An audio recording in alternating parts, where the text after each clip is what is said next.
Bem, meus irmãos, eu quero, por favor, convidá-los a abrirem as suas Bíblias no livro do profeta Ezequiel, capítulo 37, versículos 1 a 14. Vamos ler um texto dos mais curiosos, dos mais surpreendentes, dos mais intrigantes da Bíblia, que se encontra em Ezequiel, no capítulo 37, e nos versículos 1 a 14. Se você achou, se der para ficar em pé, fique. Se não puder, fique assentado. O importante é que você leia a Bíblia e também a ouça nesse momento, para que sejamos abençoados por meio desse texto. Diz assim a palavra do Senhor em Ezequiel capítulo 37, versículos 1 a 14. A mão do Senhor esteve sobre mim, e o Senhor me levou em espírito e me pôs no meio de um vale que estava cheio de ossos, e me fez andar ao redor deles. Eis que eram muito numerosos sobre a superfície do vale, estavam sequíssimos. Então ele me perguntou: filho do homem, estes ossos poderão tornar a viver? Eu respondi: ó Senhor Deus, tu o sabes. Então ele me disse: profetize a estes ossos e diga-lhes: ossos secos, ouçam a palavra do Senhor. Assim diz o Senhor Deus a estes ossos: eis que eu farei um espírito entrar em vocês e vocês tornarão a viver. Colocarei tendões sobre vocês e farei subir carne sobre vocês. Além disso, os cobrirei com pele e colocarei um espírito dentro de vocês. Então vocês tornarão a viver e saberão que eu sou o Senhor. Assim eu profetizei conforme me fora ordenado. No momento em que profetizava, houve um barulho e um tremor. Então os ossos se aproximaram, cada osso ao seu osso. Eu olhei e eis que vieram sobre eles tendões e carne, e uma pele os cobriu por cima, mas não havia espírito neles. Então ele me disse: profetize ao espírito, profetize, ó filho do homem, e diga ao espírito: assim diz o Senhor Deus, venha dos quatro ventos, ó espírito, e sopre no interior desses mortos, para que tornem a viver. Eu profetizei conforme me fora ordenado. Então o Espírito entrou neles e eles reviveram e se postaram em pé. Era um grande exército. Ele me disse: filho do homem, estes ossos são toda a casa de Israel. Eles estão dizendo: os nossos ossos secaram e a nossa esperança pereceu, fomos cortados. Por isso profetize e diga-lhes: assim diz o Senhor Deus: ó meu povo, eis que eu abrirei as suas sepulturas e farei vocês subirem delas, trarei vocês de volta para a terra de Israel. Então vocês, ó meu povo, saberão que eu sou o Senhor, quando eu abrir as suas sepulturas e os fizer subir delas. Colocarei o meu espírito em vocês e vocês tornarão a viver. Eu os reestabelecerei em sua própria terra. Então vocês saberão que eu, o Senhor, falei e fiz. Palavra do Senhor. Amém? Vamos agradecer a Deus por esse texto tão glorioso, tão estupendo, enigmático da sua palavra, e vamos pedir que o Senhor fale conosco, assim como Ele falou ao povo a quem esse texto foi originalmente destinado, que foi o povo de Israel. Que Deus fale também por meio desse texto a minha vida e a sua vida na noite de hoje. Amém? Pai, nós queremos louvar e engrandecer o seu nome. Depois de termos lido esse texto tão abençoado da sua palavra, essa parte, essa porção tão importante das Escrituras, e nós queremos agora te pedir, Senhor, também depois de termos louvado o seu nome, depois de termos cumprimentado os nossos irmãos e irmãs, depois de termos passado aqui, experimentado uma escola bíblica dominical abençoada, queremos te pedir agora que o Senhor também continue a falar ao nosso coração, ao nosso intelecto, à nossa mente, à nossa imaginação, ao nosso ser como um todo, por meio da sua palavra. Fale conosco, Senhor, por meio desse texto lido.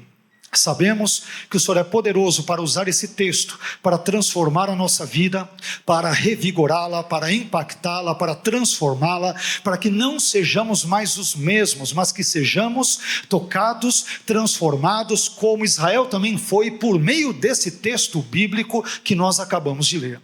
Use-nos, ó Senhor, nas suas mãos. Use, na verdade, a sua igreja também, para que todos nós escutemos a sua voz, nos submetamos a ela e sejamos por ela novamente tocados, abençoados e transformados. É isso que nós te pedimos, desde já agradecidos, no nome e para a glória do seu eterno, santo e bendito Filho Jesus.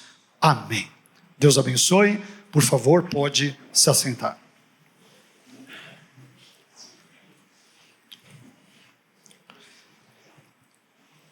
O tema da nossa mensagem nesta noite já é sugerido pelo próprio texto, que é o Vale de Ossos Secos.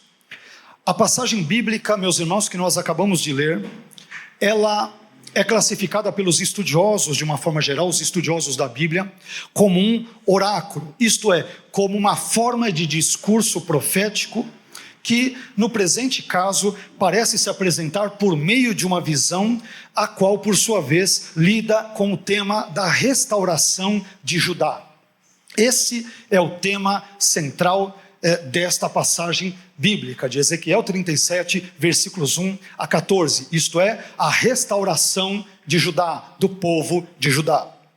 Quando Ezequiel escreve esse texto, Judá havia sido levada para o cativeiro babilônico há um certo tempo e, portanto, os judeus já estavam experimentando as amargas experiências e adversidades, as dores, os sofrimentos, as agruras do exílio babilônico. E é em meio justamente a esse cenário tão amargo, tão catastrófico, tão desanimador, tão desalentador e tão desfavorável, que um raio de esperança ele surge no horizonte. Em sua visão, meus irmãos, o profeta Ezequiel, ele vê aqui em Ezequiel 37, versículos 1 a 14, entre outras tantas coisas, duas cenas principais.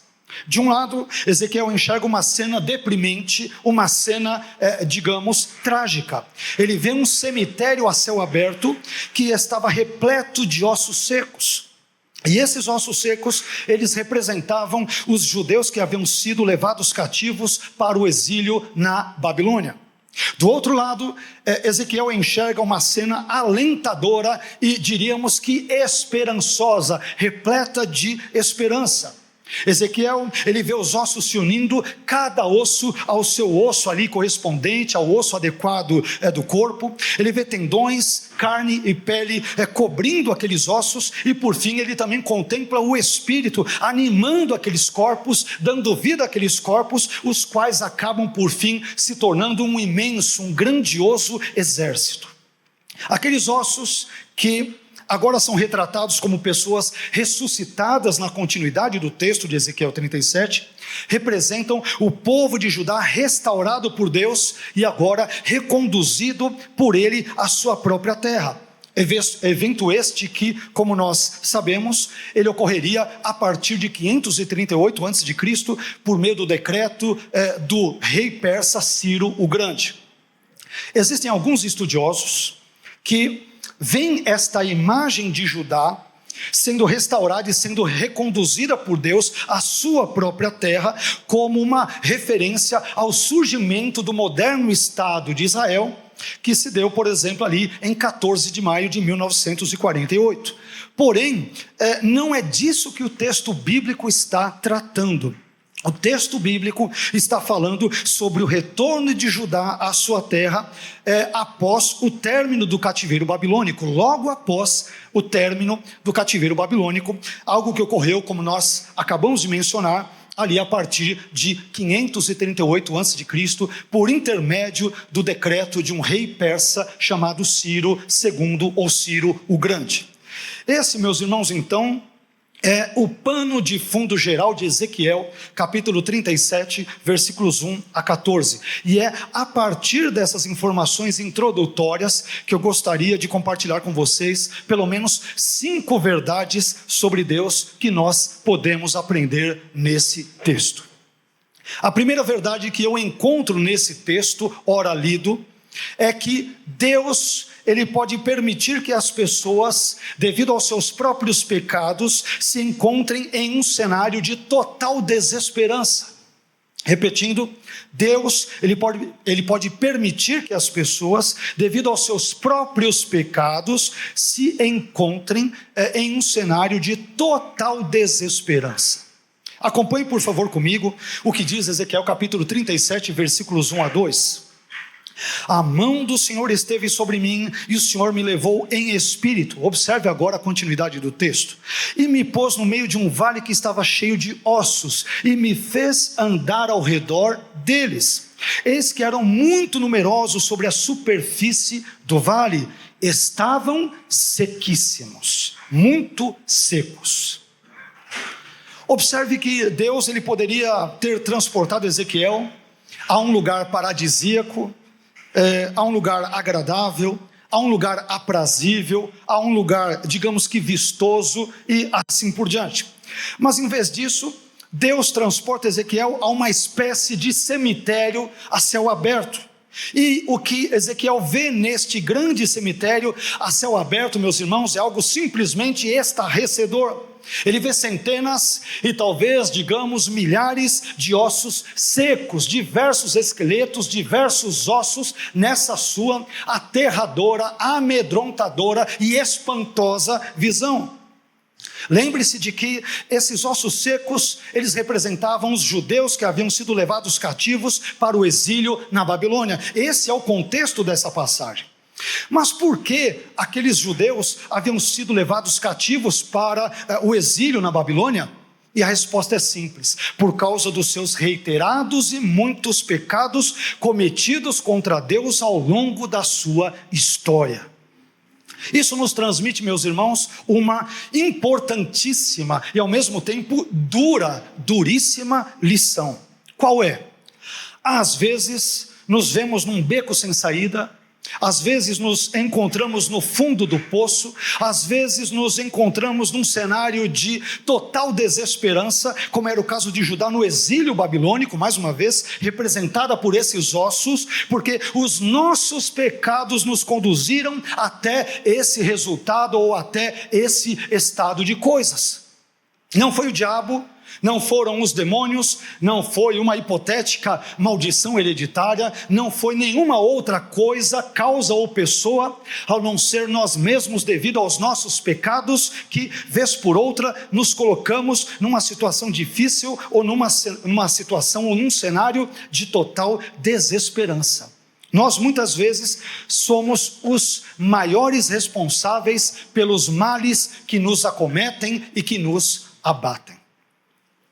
Às vezes, temos uma cirrose hepática por causa dos anos em que nos entregamos à bebedeira, ao alcoolismo e assim por diante. Às vezes temos um câncer no pulmão devido aos anos em que vivemos mergulhados no tabagismo. Às vezes passamos, por exemplo, por um divórcio porque fomos péssimos cônjuges, porque fomos pessoas geniosas, porque fomos pessoas temperamentais, porque às vezes somos infiéis ao cônjuge e assim por diante. Da mesma forma, Judá foi parar no exílio babilônico e a sua condição foi ilustrada por meio de um cemitério cheio de ossos secos por causa dos seus reiterados pecados praticados contra Deus. Irmãos, encaremos os fatos.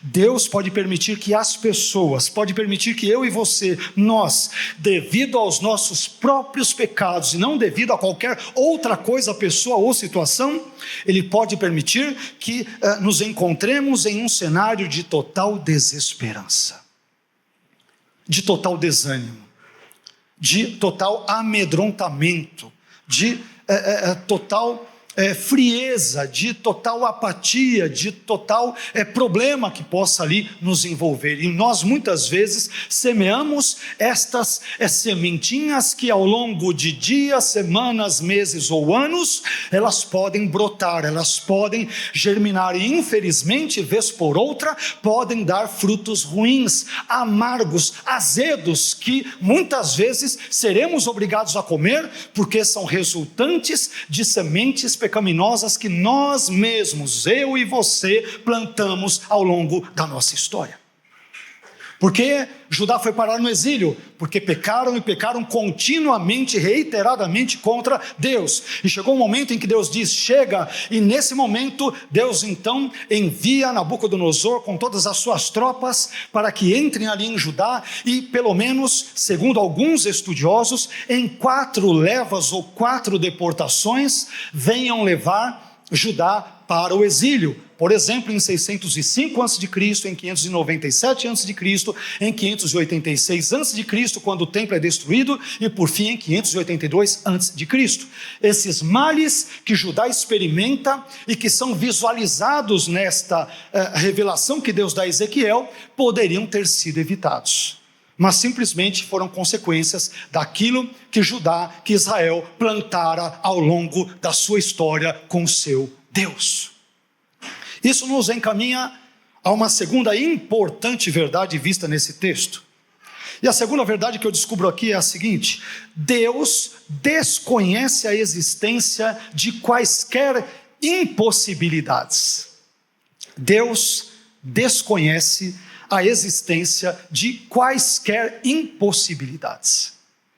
Se existem palavras que simplesmente estão ausentes no dicionário de Deus, vamos assim dizer, são palavras como difícil, impossível e algo do gênero. Deus desconhece simplesmente tais palavras, tais termos, tais vocábulos. Acompanhe comigo o que diz o versículo 13, Ezequiel 7,13, que é um texto muito interessante. Então ele, isto é Deus, me perguntou, Ezequiel está narrando, filho do homem, estes ossos poderão tornar a viver ou poderão reviver?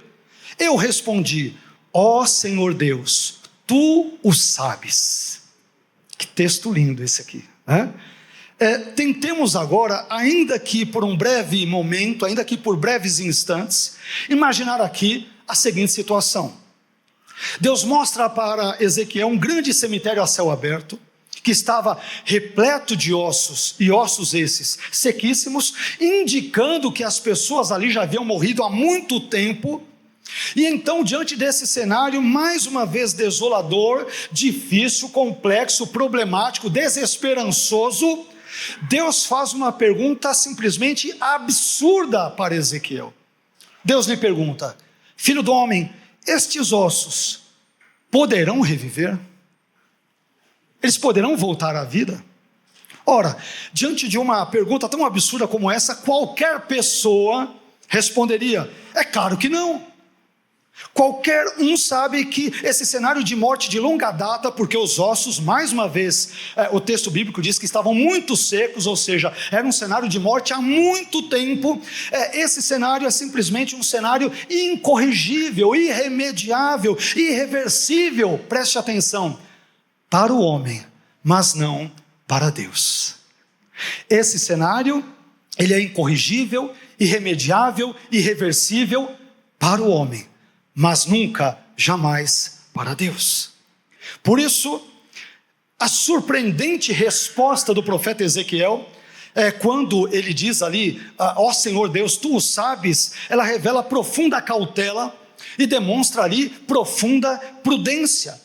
Ezequiel, meus irmãos, e prestem muita atenção nisso, Ezequiel sabe que não existem dificuldades para Deus. Ezequiel sabe que não existem impossibilidades para Deus, e por essa razão ele diz, ó Senhor Deus, tu o sabes. Meu irmão, o que é incorrigível para o homem pode ser corrigido por Deus. O que é irremediável para o homem pode ser remediado por Deus. O que é irreversível para o homem pode ser revertido por Deus. O que é impossível para o homem é possível para Deus. O que é difícil para o homem é fácil para Deus. Aquilo que talvez nós olhemos, vislumbremos, e é uma situação aparentemente, ou eu diria evidentemente, a partir dos olhos humanos, a partir de uma perspectiva meramente física, aquilo que julguemos ou nomeemos como difícil ou impossível, Deus simplesmente pode reverter, Ele pode mudar, Ele pode transformar, Ele pode abençoar, Ele pode modificar, Ele pode fazer algo que nós nem sequer imaginemos na nossa vida e também por meio da nossa própria existência. Esse é o Deus retratado por Ezequiel. E a situação é a mais desastrosa, a mais terrível, a mais impossível. Ossos, ou seja, pessoas já mortas, e como se não bastasse, o texto diz que os ossos estavam muito secos. Aparece dois termos iguais que são repetidos no texto, a expressão meod, que quer dizer em hebraico muito, muito, para dizer que a situação, eles estavam secos, expostos ao sol há muito tempo, muito. E o cenário, portanto, diante de qualquer pessoa provida do mínimo de juízo, seria: desse mato não sai cachorro. Aqui pode surgir tudo, menos vida. Pode aparecer uns ratos aí no deserto, podem aparecer urubus, pode aparecer qualquer coisa. Vida dessas pessoas, de jeito nenhum. E aí Deus pergunta para Ezequiel: filho do homem, estes ossos sequíssimos, essas pessoas que morreram há muito tempo, você acha que daqui pode haver algum tipo de mudança? E Ezequiel prudentemente diz: o Senhor é que sabe, eu não sei de nada. Na minha resposta humana eu diria: Senhor, é impossível. Já morreram há muito tempo, já deu tudo errado, não há mais esperança, o cenário é o mais trágico, é o mais catastrófico possível.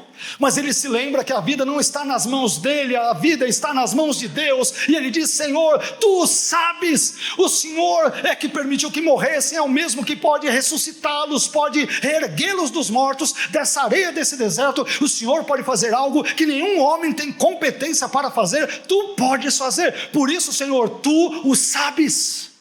Tu sabes. Amém. Meu irmão, não se desespere. Amém. Deus, de propósito, eu entendo que me moveu a trazer essa mensagem para trazer uma palavra de alento, de esperança e de fé ao seu coração nessa noite.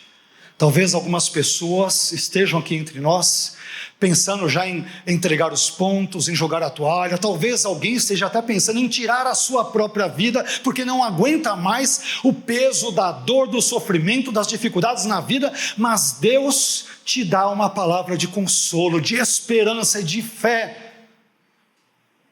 E Ele está te dizendo a você e a mim que mesmo nesse cenário catastrófico e trágico, onde reina apenas a morte, dali pode surgir vida.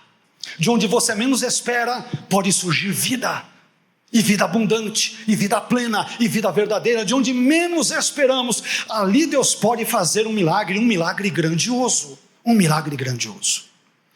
Isso nos leva à terceira verdade, que é a seguinte, tem tudo a ver com a verdade anterior. Terceira verdade: Deus nos dá às vezes, ou talvez eu complementaria, muitas vezes, Deus nos dá às vezes ordens muito estranhas.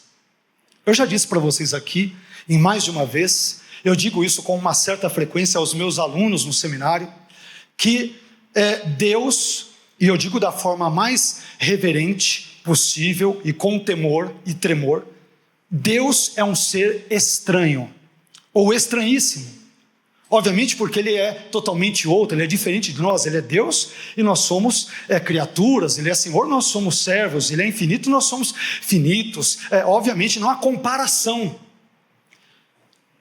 Portanto, quando nós olhamos para Deus na sua palavra, de uma forma humana e absolutamente reverente e respeitosa, eu digo: Deus é estranho demais. Deus é esquisito demais, porque Ele pede algumas coisas da ótica humana, não da sua ótica evidentemente, mas de uma perspectiva humana. Você fala: Deus é muito estranho. Ele nos dá certas orientações, certas ordens esquisitas, para dizer o mínimo. Quer ver só Ezequiel 37:4? Então ele, isto é, Deus me disse. O que Deus disse? O que Deus ordenou para Ezequiel? 37:4. Profetize a estes ossos e diga-lhes: ossos secos, ouçam a palavra do Senhor. Ossos secos, ouçam a palavra do Senhor. Você já imaginou uma situação dessas? Novamente Deus mostra para Ezequiel um grande cemitério a céu aberto, repleto de ossos de pessoas que haviam morrido há muito tempo. Por isso que o texto é enfático, que eles estavam a secos ali, indicando que essas pessoas já haviam morrido há muito tempo. Então, diante desse cenário, Deus ordena ao seu profeta que faça algo simplesmente absurdo e impensável. Deus diz para ele: Ezequiel, profetize a estes ossos e diga-lhes: ossos secos, ouçam a palavra do Senhor. Meus irmãos, essa ordem dada ao profeta Ezequiel me lembra uma famosa fala atribuída ao pregador britânico Leonard Ravenhill, que certa vez disse o seguinte: alguém me perguntou, você ora pelos mortos? E Ravenhill respondeu, não, eu prego para eles. Pois bem, nós encontramos algo parecido com isso nesse texto de Ezequiel. Deus ordena a Ezequiel que proclame a sua palavra a muitos ossos secos, isto é, aos judeus exilados na Babilônia, cuja esperança de retorno à sua terra já havia perecido. Meus irmãos, a palavra de Deus, ela está repleta de ordens estranhas. Mas para não mencionar elas, que senão nós ficaríamos aqui a noite toda, e isso por si só já daria outro sermão, outra mensagem, me permita citar pelo menos 2 textos bíblicos, talvez eu diria um pouco mais atingíveis e alcançáveis por nós, mas que são estranhos de uma perspectiva humana, sobretudo de uma perspectiva humana não regenerada. Veja só, em Mateus 5,39, Jesus dá a seguinte ordem aos seus discípulos: se alguém lhe der um tapa na face direita, ofereça-lhe também a face esquerda. Isso é estranho ou não? Como assim, pastor? Se a pessoa me bater com a direita, eu já vou partir para cima, eu já arranco a peixeira, a faca, o revólver, eu já faço tudo. E Jesus está dizendo, não, se te bater de um lado, dá o outro para bater de novo. Isso é absurdo, isso é estranho, isso é esquisito, mas o Deus da Bíblia frequentemente nos pede para que façamos coisas estranhas. E na continuidade desse texto, desse mesmo texto, em Mateus 5,44, Jesus prossegue, essa também é terrível: amem os seus inimigos e orem pelos que perseguem vocês. Olha que bênção. Sabe aquela pessoa de repente que Deus coloca ou permite que venha no seu caminho, e que humanamente, de uma forma eufemística e carinhosa, diríamos pelo menos que é muito mala, para não dizer outra coisa pior, e que é uma pedra no seu sapato, que atrapalha a sua vida, prejudica o seu casamento, detona a sua família, acaba com a sua reputação e com o seu caráter, joga o seu nome lá na lama, lá no lixo. Deus está dizendo, ame os seus inimigos e ore por essas pessoas que te perseguem. Nós temos feito isso? É algo parecido com pregar a ossos secos. Mas eles não têm vida, Senhor, é absurdo. Sim, mas faça o que eu estou te dizendo, o que eu estou te ordenando. O nosso papel é pregar aos ossos secos. Quem ressuscita é Deus, quem dá vida é Deus. Nós não damos vida a ninguém, nós apenas pregamos, e a palavra quem transmite vida, é a palavra que restaura, é a palavra que regenera, é a palavra que salva, é a palavra que transforma. O nosso papel, a nossa incumbência é pregar, mas quem dá vida dentre os mortos é o Deus glorioso, Pai, Filho e Espírito Santo. Mas você, voltando a esse texto, ou esses textos de Mateus, mas você já pensou nisso? Amar os meus inimigos, orar pelos meus perseguidores, né? Onde já se viu uma coisa dessas? Pois é, Deus nos dá, às vezes, ou eu diria com uma certa frequência, ordens muito estranhas ou muito esquisitas. E tudo que Deus espera de nós, meus irmãos, é que nós simplesmente o obedeçamos, ainda que não compreendamos muitas das suas ordens. Podemos não entendê-las pela lógica, podemos não compreendê-las intelectualmente, elas podem não ser discernidas pela nossa inteligência humana, mas a fé diz, se Deus ordenou, eu vou fazer. Eu não estou entendendo nada, mas se Deus pediu, eu vou fazer. Amém? Andar com Deus é experimentar frequentemente coisas, experiências estranhas. Não sei se vocês sabem, mas o profeta Ezequiel, sobretudo nos estudos acadêmicos nos séculos 19 e 20, e a partir especialmente de uma prisma, de uma perspectiva psicológica, ele tem sido retratado por alguns estudiosos como uma pessoa que tem desequilíbrio mental. uma pessoa que é esquizofrênica, ou uma pessoa que, na melhor das hipóteses, é um maluco, é um doidão. Sobretudo por causa das experiências que ele tem ao longo do livro de Ezequiel, e esta de Ezequiel 37 é uma delas. Onde já se viu, o cara tem a ideia de que Deus apareceu ali para ele e falou para ele falar para um monte de ossos secos, ir lá num cemitério e pregar para os túmulos ali. Onde já se viu isso? É coisa de louco. E eu diria que de uma perspectiva humana é coisa de louco, de uma perspectiva incrédula é coisa de louco, mas da perspectiva da fé é poder de Deus, porque Deus pode nos ordenar que façamos coisas absurdas, e Ele pode realizar um milagre quando nós obedecemos, ou apesar, independentemente de muitas vezes ou obedecemos ou não, Ele continuará sempre sendo o Senhor Todo-Poderoso. Amém? Isso nos leva a uma quarta verdade, que já ficou clara, creio eu, a essa altura da nossa mensagem. E a quarta verdade é a seguinte: Deus, por meio de sua palavra, pode transformar a morte em vida. Já tocamos nesse assunto brevemente. Deus, por meio de sua palavra, Ele pode transformar a morte em vida. O cenário de morte num cenário de vida. Agora nós temos o texto um tanto quanto longo, mas eu gostaria de compartilhá-lo com vocês, em Ezequiel 37, versículos 5 a 10, que diz: assim diz o Senhor Deus a estes ossos: eis que eu farei um espírito entrar em vocês, e vocês tornarão a viver. Colocarei tendões sobre vocês e farei subir carne sobre vocês. Além disso, os cobrirei com pele e colocarei um espírito dentro de vocês. Então vocês tornarão a viver e saberão que eu sou o Senhor. Preste atenção no versículo 7. Assim eu profetizei conforme me for ordenado. No momento em que profetizava, enquanto profetizava, houve um barulho e um tremor. Então os ossos se aproximaram, cada osso ao seu osso. A palavra de Deus gerando vida naquele monte de esqueleto. A palavra de Deus gera vida, produz vida, ela origina vida. Olha que coisa gloriosa.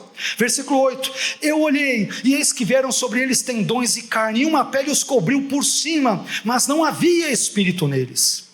Versículo 9: então ele, isto é Deus, me disse: profetize ao Espírito, profetize ao Filho do Homem, e diga ao Espírito: assim diz o Senhor Deus, venha dos quatro ventos, ó Espírito, e sopre no interior desses mortos, para que tornem a viver. Versículo 10: eu profetizei conforme me for ordenado. Então o Espírito entrou neles, e eles reviveram e se postaram em pé. Era um exército imenso, grande. Observe que quando Ezequiel começa a profetizar, a proclamar a palavra de Deus, não era a palavra dele, era a palavra de Deus, algumas coisas grandiosas começam a acontecer. Há um barulho, há um tremor, cada osso começa a se encaixar com o osso correspondente. Olha como Deus é perfeito na sua obra. O osso da mão não se encaixou com o do pé, o da cabeça não se encaixou com o do joelho, cada osso com a sua parte correspondente, porque Deus é organizado, Ele é perfeito na sua obra. Tendões, carne e pele vieram sobre aqueles ossos, e por fim o Espírito entrou neles, gerando-lhes vida. Perceba que tudo isso, meu irmão, ele ocorre depois que a palavra de Deus ela é proclamada, ela é profetizada por Ezequiel.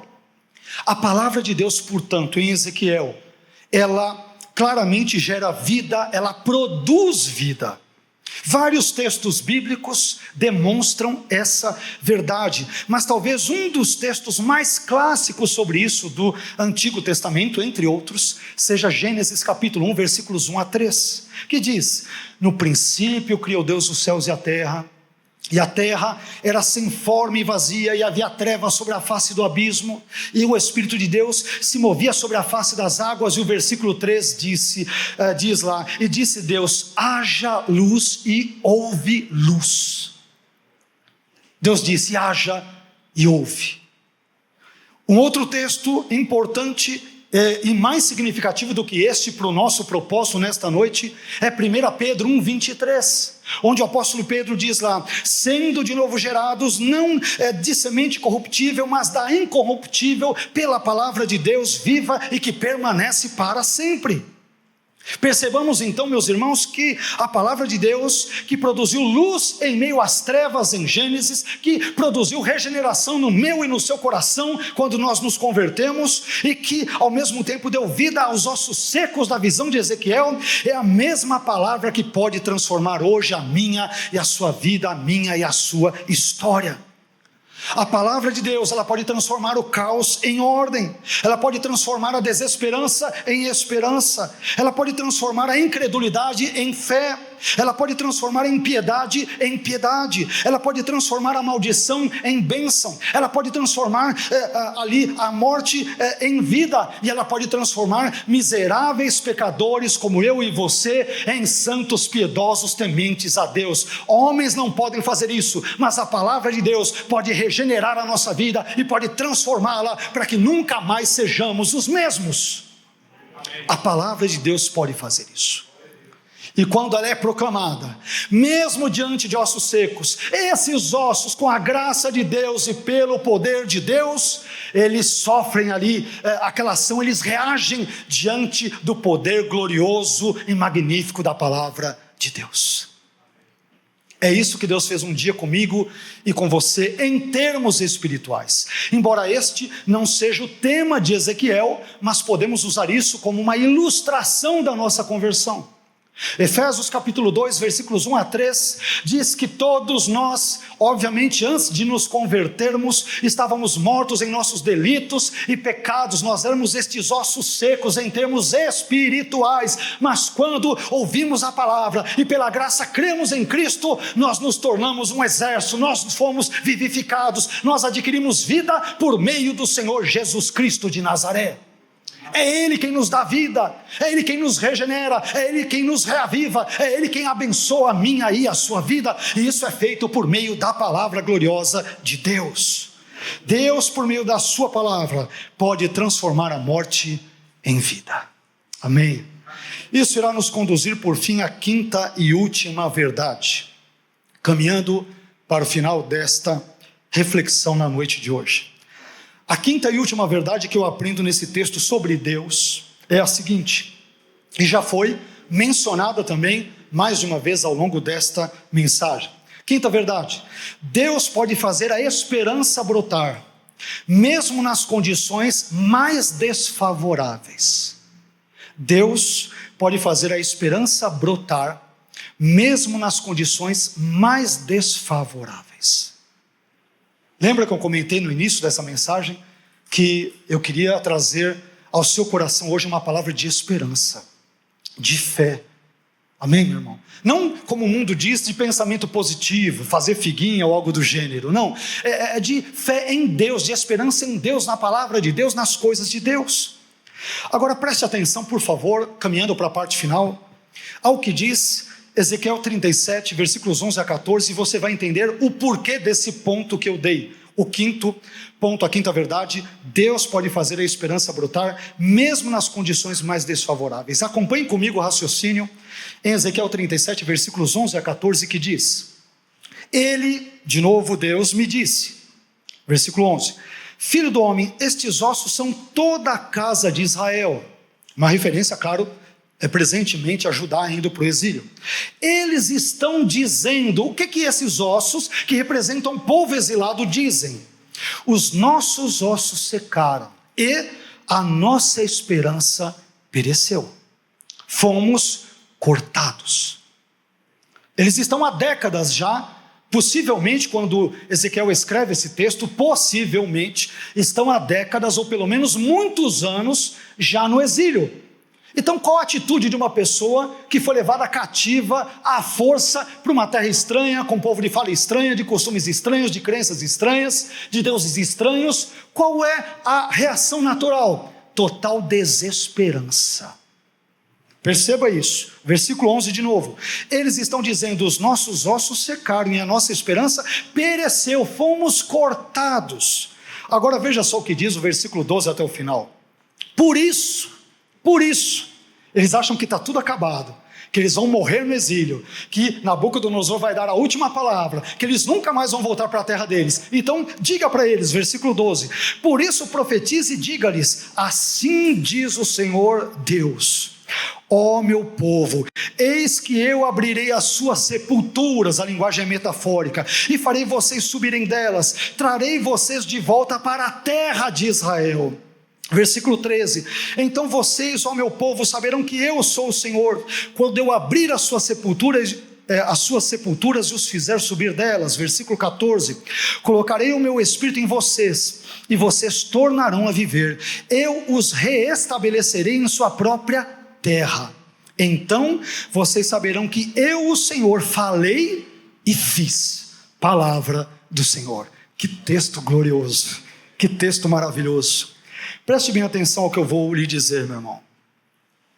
Judá, como eu já adiantei, devido aos seus muitos pecados, experimentou muitas décadas de dor e sofrimento no exílio babilônico. Além disso, a terra de Judá foi destruída. Como se isso não bastasse, o templo de Jerusalém foi devastado. Os animais dos judeus, muitos deles foram mortos e outros foram capturados e levados também para a Babilônia. Muitas pessoas também foram levadas cativas para a Babilônia, sobretudo jovens e pessoas de poder aquisitivo maior, mais cultas, e muitas outras pessoas morreram. A situação era a mais trágica, a mais danosa, a mais catastrófica possível. Então, mais uma vez, diante de um cenário tão sombrio, tão adverso como este, tão aterrador como este, qual foi a reação esperada, eu diria, dos exilados judeus? Eles estavam vivendo no exílio sem nenhuma esperança de retornar à sua terra e de reconstruir a sua vida. É por isso que em Ezequiel 37:11 que lemos, eles dizem: os nossos ossos se secaram e a nossa esperança pereceu, fomos cortados. Chegamos no fundo ali do poço, não tem mais volta, não temos mais como sair desse exílio. Meus irmãos, existem muitas pessoas hoje que estão vivendo uma vida de total desesperança, como era o caso desses judeus aqui no exílio na Babilônia.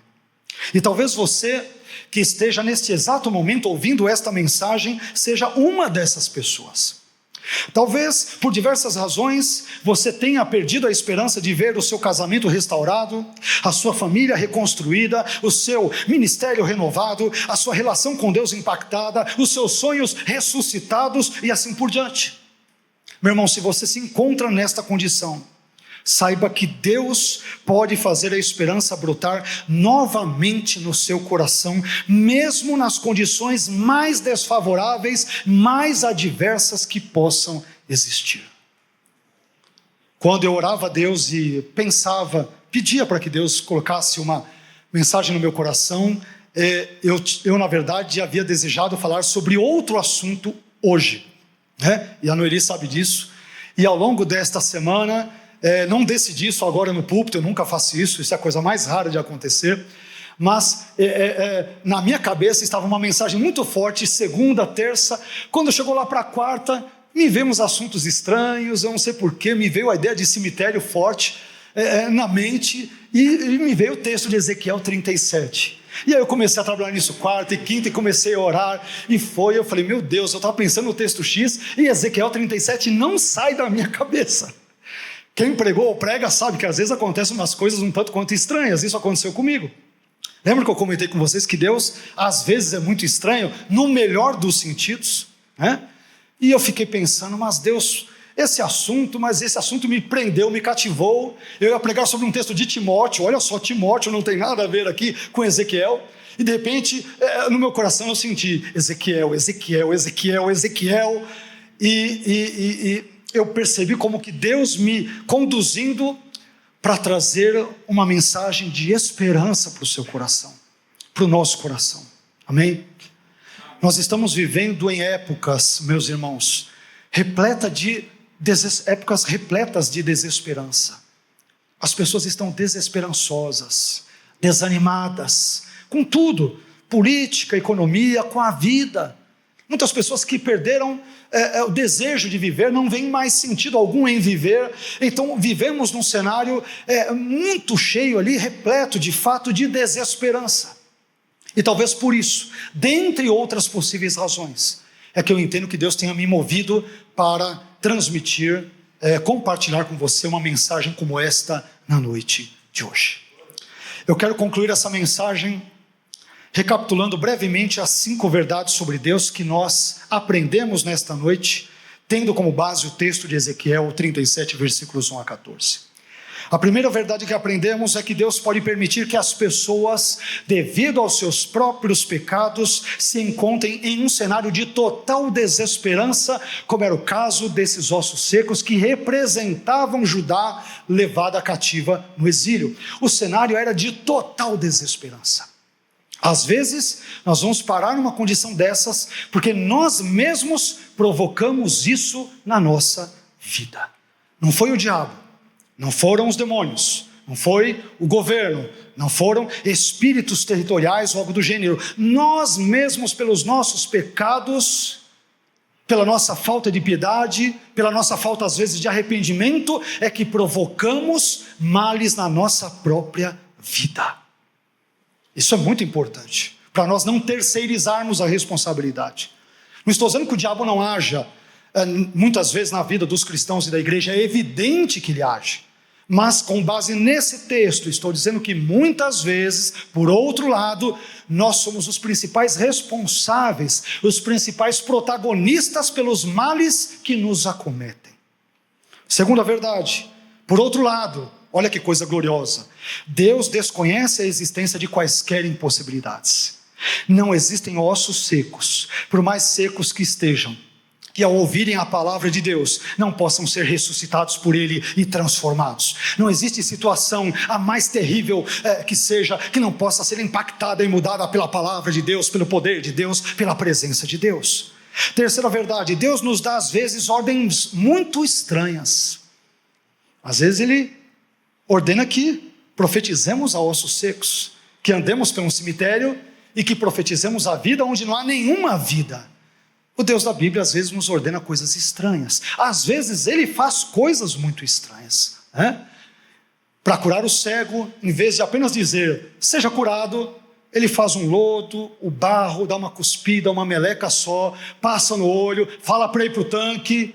Podia ter dito, seja curado, não é? Aparentemente não seria mais tranquilo, mais fácil, mais óbvio, mas Deus tem as suas estranhezas, e eu diria benditas estranhezas. Ele tem as suas esquisitices, eu diria gloriosas esquisitices, porque Deus sabe o que fazer, Ele sempre sabe o que faz, sempre, sempre. Por isso a quarta verdade é que Deus, por meio da sua palavra, pode transformar a morte em vida. Estávamos mortos em delitos e pecados, mas um dia ouvimos o Evangelho, essa palavra penetrou no nosso coração, pela graça nós cremos em Jesus, e isso mudou a nossa vida, mudou a nossa história, mudou totalmente a nossa existência, porque a palavra de Deus deu vida a nós, ossos secos, metaforicamente falando, é claro. Por fim, quinta e última verdade, Deus Ele pode fazer a esperança brotar mesmo nas condições mais desfavoráveis. Por isso, meu irmão, não perca a fé. Não entregue os pontos. Não faça nenhuma bobagem com você mesmo, com seu cônjuge, com seu filho, talvez por esse problema financeiro, esse problema emocional, esse problema talvez espiritual, seja lá qual for, material. Não faça nenhum mal a você mesmo, confie em Deus.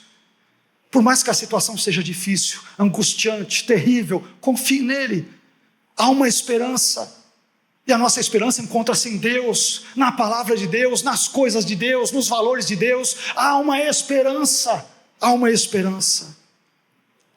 Por fim, eu quero dizer que o texto bíblico que nós lemos, eu disse isso no início, ele foi escrito originalmente para Israel e não para nós cristãos. Mas Paulo, em Romanos 15, 4, um texto do qual gosto muito, ele diz que tudo que dantes foi escrito, tudo o que dantes foi escrito, para o nosso ensino foi escrito, para que pela paciência e consolação das Escrituras tenhamos esperança. Esperança. Amém, meu irmão? E é justamente essa palavra que eu quero deixar para você nesta noite, esperança. Tenha esperança, confie em Deus, confie na sua palavra, confie nas suas promessas, não se desespere, deposite a sua esperança em Deus e na palavra de Deus, porque Ele é poderoso para fazer ossos secos, aliás sequíssimos, ressurgirem dos mortos. Aquela situação que achávamos perdida, acabada, irreversível, irremediável, Deus pode mudar, amém? Deus está dizendo para você, na noite de hoje, que Ele pode mudar esta situação que eu e você julgamos impossível de ser mudada. Deus pode mudá-la com base na sua palavra, no seu poder e na sua vontade, em nome de Jesus, amém? Quero te convidar a ficar em pé, e nós vamos orar a esse Deus que tudo pode. Nós, que nada podemos, a não ser orar e confiar em Deus, vamos orar àquele que pode fazer todas as coisas na nossa vida nesse momento, amém? Meu irmão, como eu disse, eu creio que esta mensagem não foi compartilhada com você hoje em vão, como nenhuma outra mensagem, sem dúvida, nenhuma outra pregação. Eu creio que Deus dirige os seus servos quando estes pregam a sua palavra, mas particularmente hoje, eu creio que talvez Deus tenha dito o que disse por meio desse texto, por meio desta exposição das Escrituras, porque Ele quer abençoar a sua vida. E mais uma vez, o tema central, se você não se lembrar talvez de mais nada, lembre-se de esperança. Tenha esperança em Deus, na palavra de Deus, nos valores de Deus, amém? Reitero, meu irmão, não faça nenhuma bobagem com a sua vida. Sua vida é preciosa, não se desespere, confie em Deus, espere nele, e Ele abençoará a sua vida, amém? Vamos orar.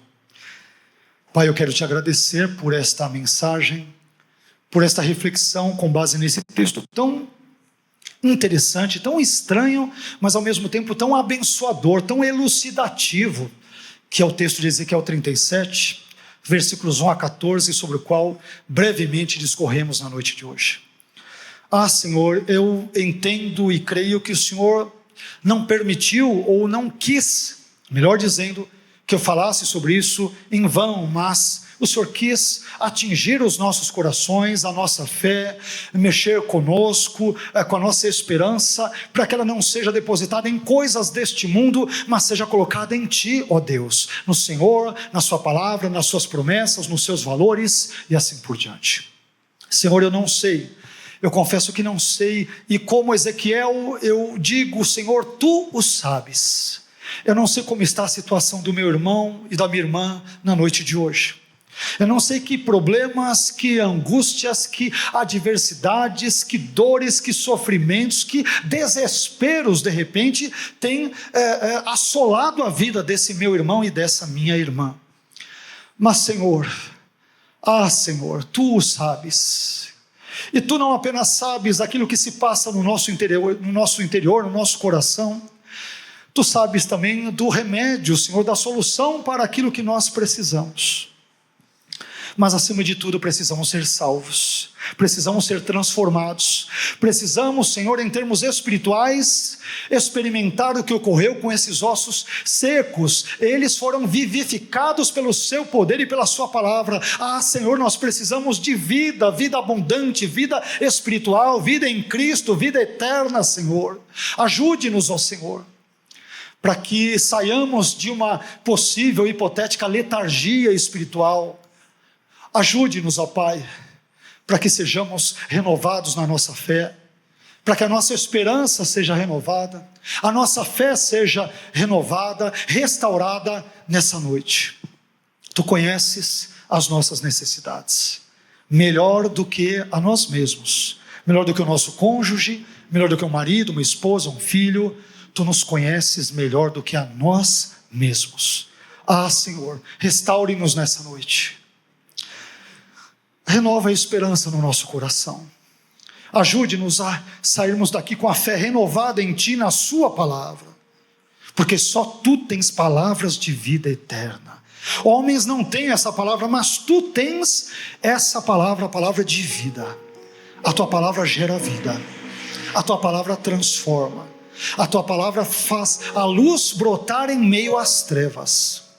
A tua palavra é tão poderosa que ela impacta e produz vida mesmo aos ossos secos. Aliás, aos ossos sequíssimos, onde a morte já reinava até então há muito tempo. Mas quando a sua palavra entra em ação, o Senhor faz a vida brotar. O Senhor faz a esperança germinar. O Senhor faz a fé surgir. E eu te peço que o Senhor faça isso na vida de cada um aqui nessa noite. Por favor. É o que nós te pedimos. Já imensamente agradecidos.